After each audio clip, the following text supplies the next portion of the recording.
This is the Everyday AI Show, the everyday podcast where we simplify AI and bring its power to your fingertips. Listen daily for practical advice to boost your career, business, and everyday life. If you had one of the world's leading marketing voices to teach you about AI, what would you ask them? Well, that's not just a rhetorical question today if you're joining us live. That's your opportunity. I'm very excited to talk to our guest today about AI secrets to supercharge your marketing. All right. And that's not an exaggeration. I'm not talking in hyperbole today. This is what we're actually going to do. So if you're joining us live, you're in for a treat. What are your questions on how you can use AI to grow your marketing? Even if you're not a marketer, maybe you're a small business owner, maybe you work in a field that's not marketing at all, maybe you're in sales, but what would you want to know? Get your questions in now. We're going to talk about it. But before we do, as a reminder, my name's Jordan Wilson. This is Everyday AI. Thanks for tuning in. This is your daily live stream, podcast, and free daily newsletter, helping everyday people like you and me learn AI and how we can not just learn what's going on, but how we can actually leverage it. So extremely excited for this episode today. But before we do, let's do what we do every day. Let's run down the AI news. So brain implants. Yeah, they're actually a thing. Not in a becoming superhuman kind of way, but a new article that we're sharing about today in the newsletter from Wired shows that people who are paralyzed are actually using brain implants and AI to talk better and to talk more, to speak more accurately. So pretty exciting news on that front. You know, we've talked about AI brain chips on the show before, and you know, mostly it's people that aren't having any issues wanting to become superhuman, but some exciting and encouraging news in that report. All right, AI hype is all over the place, especially when it comes to earnings calls. So a new study today out of the Washington Post shows that more than 1,000 companies this year have mentioned AI in their quarterly earnings. And what was it 10 years ago? Guys, AI has been around since the 50s. Businesses have been using it since the 80s, but 10 years ago, only 36 companies mentioned AI in their quarterly earnings calls. This year, 1,000. The more, I think companies think the more you say AI, the more money that you can raise and the higher your stock will go. All right, last but not least, and there's a lot more in the newsletter today, way more news pieces, but does Midjourney have a new serious competitor, right? I think we're all waiting for OpenAI's DALL-E 3, but some ex-Googlers have entered the ring to come for the AI image generating crown. So Ideogram AI is a new text-to-image tool from some ex-Googlers. So just kind of recently announced. So if you want to check that out, make sure to sign up for the newsletter. Do you see what I did there? That was marketing. I'm marketing the newsletter, right? I gotta come hard with the marketing today because we have a marketing expert joining us. And I'm extremely excited. So let's go ahead and welcome in. Let's give him the good everyday AI welcome to Mark DeGrasse, the president of digitalmarketer.com. Morning. Mark, thanks happy for to be joining. here. I'm happy to have you on the show. So if you don't know, Digital Marketer is one of the premier places that people all over the world learn about marketing. So real quick, Mark, for the 1 in 100 people out there that haven't heard of Digital Marketer, because it's not just marketers listening to our show, but just give them a quick background on yourself and Digital Marketer. Sure. So I've been doing content and marketing for about 20 years. I was originally started in the early 2000s, getting into actual e-commerce and marketing and content. Had a magazine, sold that magazine to a company called On It, one of Joe Rogan's companies, and then formed their On It Academy. So basically a content base for teaching. So I formed their certifications, hired the trainers, built the gym, all that fun stuff. And then I wrote a book about the process called Unconventional Marketing, where it was basically an organic way to grow a company and sell it. Tried to implement that with about 300 companies over about 6 years with a marketing website and branding agency. And then got a job at digital marketer, which was fantastic because I just wanted to teach marketing. That's what I was trying to do with small business owners Mhm. before I realized that nobody wants to know marketing except for marketers. So you should just talk to them. So digital marketer, fantastic place to be. One of the oldest, e-marketing companies, the first digital marketing company for a lot of people. And we've taught over 120,000 marketers certified. We have about 12 different certifications ranging from strategy to e-commerce to content and social and analytics and all that kind of fun stuff. We also have a mastermind with Ryan Dice. The company was actually formed after TNC, which is Traffic and Conversion Summit, which was, again, one of the first kind of digital marketing conferences held in San Diego. And that was, I think that was 2009 or 2010. So we've been around for a while. A lot of the big names you see in marketing actually work here if you really tilt down into it. So it's a fantastic place to be. And our goal is really to teach as many people to do actual marketing strategy as possible. So we're still working. Yeah. The short version of that is everyone, if you're in marketing, advertising, communication, everyone has learned something from digital marketer and probably Mark as well. So, all right, now let's talk about what people want to know, right? Because I think what people want to know is, how can I use AI to market my business, to market my brand, to market my company? Let's start as high level as possible, Mark, and then we'll dive in a little bit deeper. But how can people use AI to market their company? Okay, I'm going to say a big statement here, and it's that there's no excuse for no marketing strategy anymore.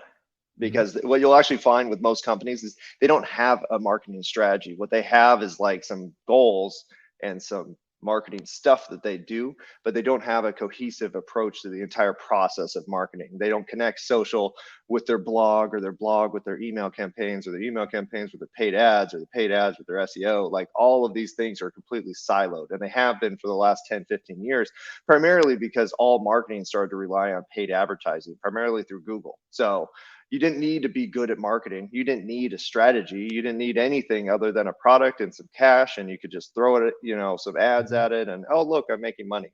And what that led to was a lack of retention, where no companies really cared about keeping a customer, because I could just get more customers. I just put it in the money machine.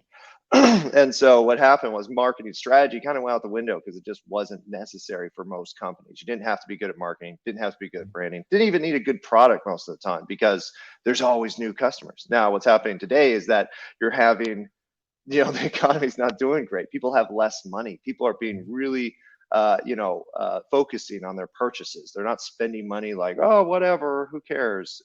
No, the jobs are contracting, money's contracting, everybody's getting concerned about the future. And what happens is just people don't spend cash like they used to. So we're going back to real marketing, which is fantastic, because services are crap right now, and so is products. I just bought a dishwasher, a year and a half ago, and it's breaking somehow. It wasn't cheap, but this kind of planned obsolescence that a lot of manufacturers have built their entire businesses on is bull. Yeah. Don't get me started on every new appliance in my home also breaking at the same time. Frustrating, right? Planned. You bring up good points. I guess companies are working in, updates, as if their physical products were software. But just didn't matter before, Yeah, that's a good point. Hey, real quick, as a reminder, everyone, this is live. So if you're listening later on the podcast, check in the show notes. There will be a link where you can come and ask, Mark and myself questions. But for everyone joining us live, thank you, Jack from YouTube, Michael. Good morning, PJ, Brian. So many people already. Thank you all for joining us. So I'm going to try to get to some of your questions later, but make sure to get them in now. I'm going to start with a hot take. We're going to go from broken dishwashers to a hot take here with Mark Grasse, the president of digitalmarketer.com. Is AI have one last thing. Yeah. Is AI going to ruin things? No. That was kind of my point of building up this whole situation, was that you don't have an excuse anymore, because number one, you need strategic marketing. Like, it's just not going to be possible, because our primary metric in probably the next 6 to 12 months, everybody's going to be saying this, it's lifetime customer value, or customer lifetime value, however you want to say it. But that's going to be the only metric that matters, because ad costs are going to go through the roof. because of these automations, because of AI and Google's push to get more and more businesses online. It's going to get super competitive, and it's going to be super easy to do paid ads because AI is really good at experimentation. You could do experiments all day long, and a human can only do how many before you get kind of bored or it's good enough. So AI is taking that piece away. So paid ads are just going to be super easy. Anybody can get online. It's going to drive the cost of paid ads through the roof. Now you're going to have to be good at keeping customers. And so you need a strategy. So with AI, what you can do is create something like we have at Digital Marketer called the customer value journey, and you could do it in a single prompt. So instead of having to get certified, we have a 40-hour certification in digital marketing strategy. You don't need to do that because I have a prompt that's free on my website that you could just have the customer value journey, a complete strategy done for you in one prompt using ChatGPT, and it's free. So it'll tell you exactly how the path works, how the different methods connect, what you should do at each stage of the journey, going from awareness to engagement to conversion to ascension to promotion, like all these stages you'd have to think about. Now you don't have to because you could just plop it in. And now there's no reason why you can't have a cohesive, comprehensive, direct marketing strategy that you can now execute and keep your customers for longer. So that's where you go with AI. Yeah, 100%.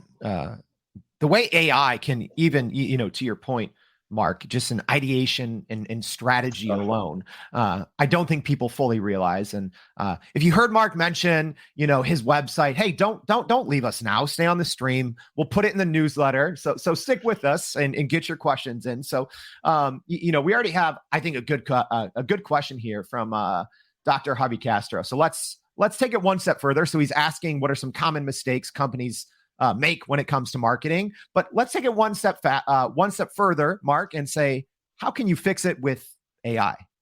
Oh, well, I mean, you can fix it a million different ways, but the biggest thing you could do, number one, get that strategy. So there's no reason why you don't know how all the pieces of marketing work together, because you can make a strategy using AI in like 5 seconds. Now, the other piece, the biggest piece that you can do in terms of making a cohesive strategy is to figure out your brand voice. And so your brand voice should be a single sentence, and it sums up everything that you're trying to do to serve your customer. And then once you have this voice, and it's unique to your company. And so once you have this voice, you can take that one sentence and apply it to all of your marketing. And so what this does is allows you to have a consistent messaging and voice on your social media and on your emails and on your websites and on your brochures and on your, marketing conference materials and whatever it is. But you can apply this one statement called the brand voice to everything. And now you don't have Sally in social writes like this, and Bob over there on Expos, he talks like this and he sells like this. And what it leads to is just a lack of cohesiveness. And people notice that. Actually, people notice when you have consistency because they are impressed. They're like, wow, you really got your crap together. And very few companies do this. And with AI, you could actually easily apply it just by having this brand voice. And when you're writing your next social post, you don't just type, whatever, I don't care. You plug it into ChatGPT and you make sure that every level of your marketing organization has consistent messaging because they're told to use this prompt to make sure that they're sticking with the brand voice. And so those two things, strategy and keeping a consistent brand voice. And then you can, of course, use ChatGPT to splinter an article into a million pieces so that your blog is now connected to your social posts and your press releases and whatever else you have, because you just had the machine put it together. It's amazing. It changes everything. It brings, like what you said, in all things, marketing, branding, like having that synonymous voice is so important because it makes the consumer or the customer feel at ease, and it's time consuming. And like what Jackie said here. So shout out to Jackie running the marketing department at DePaul University. But she says AI cuts hours out of syllabus creation. Absolutely. Cecilia says we're all marketing something. So Mark, I think you had great advice for people that aren't even marketers, right? But let's dig into those that are marketers, and they're hearing some things you're saying, and they're like, okay, yeah, that's at my level. Let's take it next level. What are some of those some of those AI secrets maybe that you're using or that you're experimenting with right now that are maybe just beyond the everyday tapping into ChatGPT? What are those things that you think are really going to be able to take marketers or companies marketing to the next level?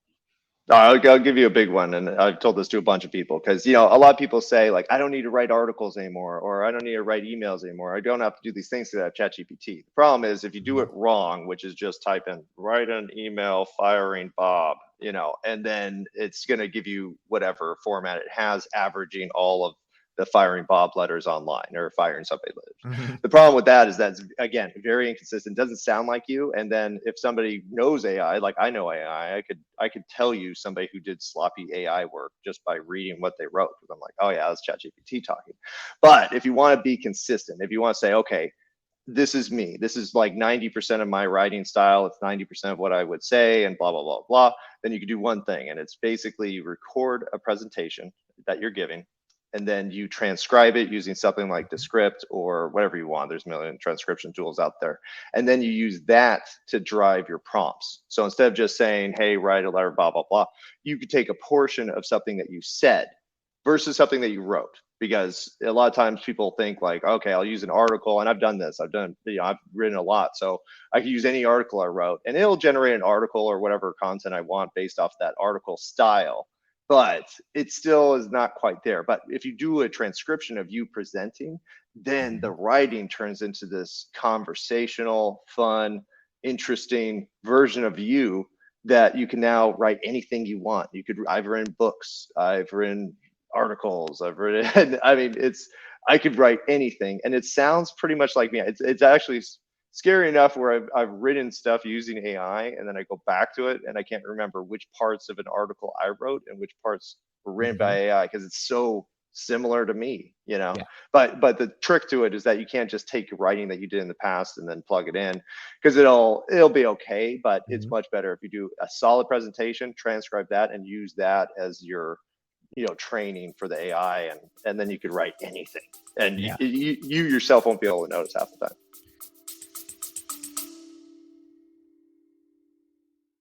Are you still running in circles trying to figure out how to actually grow your business with AI? Maybe your company has been tinkering with large language models for a year or more, but can't really get traction to find ROI on Gen AI. Hey, this is Jordan Wilson, host of this very podcast. Companies like Adobe, Microsoft, and NVIDIA have partnered with us because they trust our expertise in educating the masses around generative AI to get ahead. And some of the most innovative companies in the country hire us to help with their AI strategy and to train hundreds of their employees on how to use Gen AI. So whether you're looking for ChatGPT training for thousands or just need help building your front-end AI strategy, you can partner with us too, just like some of the biggest companies in the world do. Go to youreverydayai.com/partner to get in contact with our team, or you can just click on the partner section of our website. We'll help you stop running in those AI circles and help get your team ahead and build a straight path to ROI on Gen AI. You know what? Thank you for saying that, Mark, because I'm someone, I've been getting paid to write for 20 years. And, you see all these, posts on Twitter or LinkedIn, and, people that don't really know how to either write or use ChatGPT, and they'll put in kind of not a good prompt. They're not going to put in the time.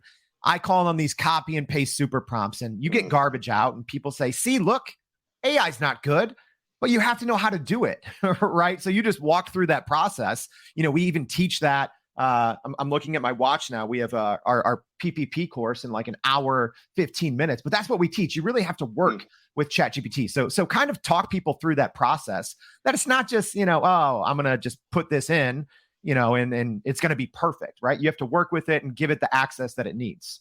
Exactly. Well, and we call it, training the AI. So it's not like, it just knows what you want off the bat. It's not reading your mind yet. You're talking about those brain chips. And I'm like, God, I'm not getting one of those. But yeah, Famous you have to train word, right? Yeah. Exactly. So you have to train the AI. So the AI doesn't know what you want, doesn't know your style, doesn't know anything about you. And you have to start a new chat each time. Otherwise, you get the hallucinations that everybody talks about, which is a real thing. Like the longer you go on a thread, the more confusing, the AI is going to get. So you need good, solid prompting. You need good, solid training before you actually get what you want. And so, like I was saying with the transcription of your presentation, you would start with, please review the following writing and analyze for context, syntax, grammar, all aspects of the style of writing. And then I'll say, okay. And then it goes through and it's like, this writing style is blah. And I'll actually describe your writing style, which is super neat too, because a lot of people don't even know their writing style. So it's like, oh, I didn't know that. So now you have a solid, start. So now you could actually take that next answer where it says, here's the style, and you could use that to prompt any writing you want. I like going through the whole process each time though. So once you have that, now you could say, okay, write a letter in this brand voice explaining this situation with this style, the style you described above. And now you have solid context. Now, what I did there was that was what, 2-3 prompts. Yeah. So you want to minimize the amount of prompts, but you also want to stage the prompts. So you're not trying to ask like, okay, ChatGPT, analyze this transcribed presentation, analyze the style, put out the style. Then I want you to write a letter like this, and I want the letter to be with this brand voice and blah, blah, blah in one prompt, because it will not do a very good job. And so the key is to train it in stages and then prompt it from there and then refine it. So it's not like they don't just grab it, whatever it spits out the first time, like, that's done. No, you need to look at it. Okay, that was good. It's a little too negative. Okay, be less negative. And then you could just use really simple prompts, make it longer, make it shorter. And you can sometimes use math, but it's not great all the time, because you can say, like, make this half as long. And then it's like, here you go. And you're like, that wasn't half. What are you doing? I'm sorry. And then it tries it again. But anyways, it's just those little, little nudges usually start to refine it. Don't try to do too much with too few prompts, because it's not going to work. But also don't do too many prompts, because then you get hallucinations and weird things that start to happen. But yeah, I think that's solid structure right there. Man, if you're listening on the podcast, you can't see my smile. Like, I am beaming, because everything that Mark is saying, this is literally what we teach people all the time, in our free, prime prompt publish courses. You have to work with it. You can't, yes, there's great examples where you can put in a prompt, I think, to analyze or to strategize. But if you want to get that, like what we're talking about now, that brand voice or to something to sound like you really have to put it through the ringer. So as a reminder, if you are joining us live, get the questions in now, because we're wrapping up. But I have a couple, Mark. Hopefully we can go through these kind of rapid fire style. Sure. So a couple questions for you. PJ asking, thanks for joining us, PJ. What are your top 3 favorite AI tools beyond ChatGPT? Oh, that's a good question. Mid-Journey, number one. I mean, there's a bunch of new ones, like you were talking about Dolly 3 and stuff like that, but I've tried them all. I'm a graphic designer too, actually. When I say I had a magazine, like, I literally designed the whole magazine every single time. I had no help. So I've done a lot of graphic design, and Mid-Journey, just the way it tweaks, the images and kind of innovates without you even telling it. I actually made the Mid-Journey mood-driven prompt, where basically you could write anything you want and then put the mood you want it in. And what I did was I used ChatGPT to analyze all the different aspects of, say, sadness. Describe sadness in terms of exposure. Describe sadness in terms of contrast. And so I went through the list and I actually generated these mood-generated prompt for Mid-Journey. So anyway, it's a fantastic tool. I love it. Next one, I'd say elicit.org. So elicit, what it is a research database. And so it actually, doesn't pull just from the whole internet. It only pulls from research papers. And so if you're really concerned about your data being right, like let's say you're in healthcare or, biotech or something crazy, like, you're not going to be able to get away with just any information, especially pulled from ChatGPT, because sometimes it does make up stats. But if you use elicit, now you have a tool that you can justify anything you want, because it doesn't, and people think, oh, it's just a database of whatever, but it's like, no, it takes your question and it finds information that might have none of the words that are part of your question in it, because it understands the context, and then it finds the supporting documentation. So it's that's huge, especially if you're trying to use it in kind of a more technical field. Now the third one, I was actually thinking the third one's a hard one because I'm like, oh, there's so many that would be nice, but I want to give you the good one. I could say that one. Okay, this one's super helpful. It's not my favorite, but in terms of functionality and what everybody could benefit from, there's a company called Vidyo. So it's VIDYO .ai. And what this website does is you could take any long form piece of content, like let's say you did a presentation, like, oh, I gave this hour-long presentation. I'd love to take some clips. You could literally upload the entire presentation and it'll spit out like 5 to 10, 30-second clips that are already edited, transcribed, like they're just good to copy and paste into social. So, in terms of like content generation, like, man, video, like you could do all of your posting forever if you just have long form content that you could convert into short form content. It's fantastic. There you go. Yeah. Like we use video, right? Like having long 20, 30-minute video interviews and being able to quickly, without even having to edit, to have an AI program suggest them. It's fantastic. Yeah. This just goes to show you, like when Mark says something, I'm like, yep, 100%. This is right. We use it too, right? All right. So I think we have one or two more questions here. We'll go quick. So Jack asking, currently in a startup phase for a company, no experience in creating a business. What advice would you have on marketing for a newcomer? And we'll add the AI twist. And how can AI make it faster and better? Okay, well, like I said at the beginning, get a strategy. There's no excuse for no strategy, because a lot of people just make this stuff up and then maybe they do a little research, maybe they try email, and maybe they try social, and maybe they try ads, and it's just a big fat waste of time. So you need a strategy. You need a step-by-step approach to, somebody doesn't know about my brand. They find out about my brand. They buy for the first time. I get them excited about that purchase, and they buy again and again, and then they become promoters. Like, if you don't have this all laid out in a single path, then you're going to waste years maybe on stupid crap that's not going to work and is not trackable and is not able to be compared against other methodologies. So you have to have a method. We call the method the customer value journey. And so the customer value journey, 8-stage process, walks you through the whole thing. Start here. Don't wait. Don't be like, well, I got to hustle. I just got to go out and sell because I need to survive. No, get this down today and start executing it today. Because if you don't have these stats and all this information, you're just going to bumble around for a long time. And then it's not going to work. Oh, I didn't work. It's like, well, you did nothing right. How could it possibly work? We have the information. Just plug it into ChatGPT. It'll tell you exactly what to do. And that's where there's no excuse anymore. All right. I think our last one that we'll get to here, pretty related, but a little twist. So Dr. Harvey Castro asking any suggestions for someone launching products. He's launching an AI in healthcare course. So what suggestion, kind of similar to Jack's, but on the product side, a digital product? Digital product. Yeah, it's the same. I mean, and the thing is, with the customer value journey that I'm talking about, it's not for a company. It's for individual products and individual avatars. So when you're talking about doing, say a course, a med course, then you need to think, okay, who is this ideal for? That's your customer avatar. Who would be just over the moon with this? They're just going to tell everybody, they're going to love it. Who is this person? Is it an RN? Is it a family doctor? Is it a cardiovascular specialist? Is it a blah, blah, blah, blah? What's their situation in life? How old are they? How many kids do they have? What was life like before they found your course? And what's life like after they completed your course? Oh, I was miserable and I didn't know anything. And then I took the course and now I'm making zillions of dollars.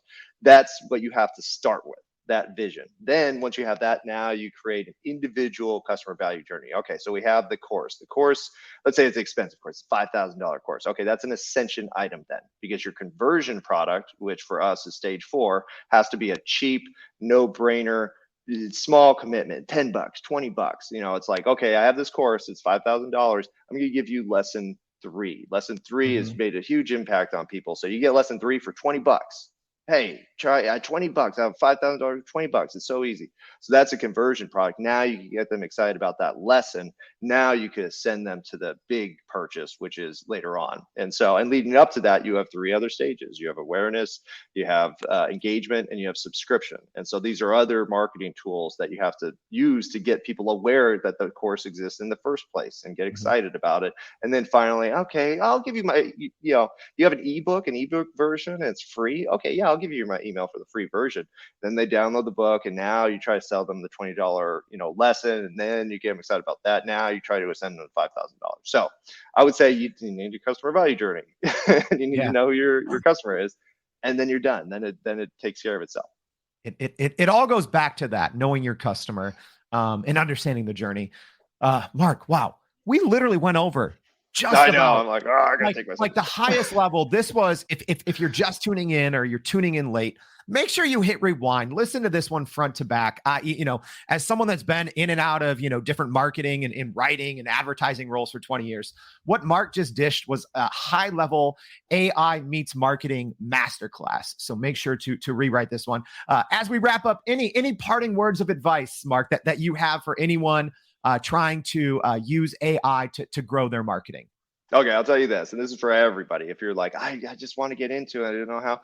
All you do is have a ChatGPT window up, and instead of using Google for your next search for whatever, just type it into ChatGPT and then see what happens. And that's it. Just try that, and you'll start to find out that you're wasting so much less time. It's so much better. And then you'll start to get into actually how to use it to make money and do all that kind of fun stuff. But just initially, use it to stop wasting time on search, because search sucks and it just takes forever. And you can just use ChatGPT. So do that. Yeah, I love it. I love it. Like I said, this was a lot, but don't worry. Make sure you go to youreverydayai.com. Sign up for the free daily newsletter, because we're gonna, just go ahead, just put your email in right there. We're gonna be sharing a lot of resources that Mark went over. He mentioned some different things from Digital Marketer. He talked about some things on his website. So thanks for sticking with us. We're going to put all that in the newsletter. Don't worry. Mark, thank you so much for joining us and helping us all make some sense of marketing and AI. Thank you so much. No problem. Thank you for having me. All right. So thank you all for tuning in, and we hope to see you back tomorrow and every day on Everyday AI. Thanks, y'all.